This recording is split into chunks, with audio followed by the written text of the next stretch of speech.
Il governo italiano vuole decidere di revocare lo stato di protezione ai migranti in arrivo, ma in tanti paesi europei c'è ancora. Secondo lei è giusto o no?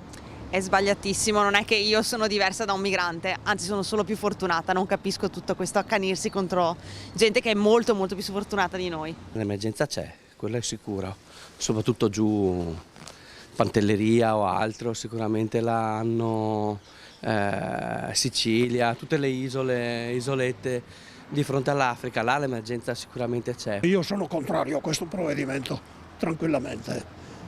C'è tanta gente ormai integrata qua e quindi lasciamoli lavorare in pace a questi benedetti immigrati. Penso che sarebbe corretto accettarli come fanno gli altri stati. Per me fanno bene, cioè bisogna farli arrivare perché sennò dove vanno questi poveri? Quindi secondo lei andrebbe mantenuto lo stato di protezione? Sì, senz'altro. Sono persone in primis, quindi rispettando la dignità di una persona a quantomeno avere un'accoglienza dignitosa.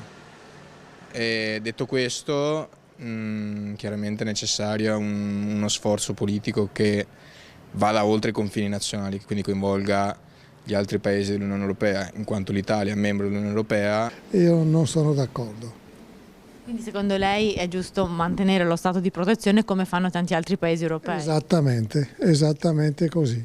I sindaci però dicono siamo in emergenza, non riusciamo ad accogliere. Devono organizzarsi, tutto lì. Si tratta sempre di organizzare le cose.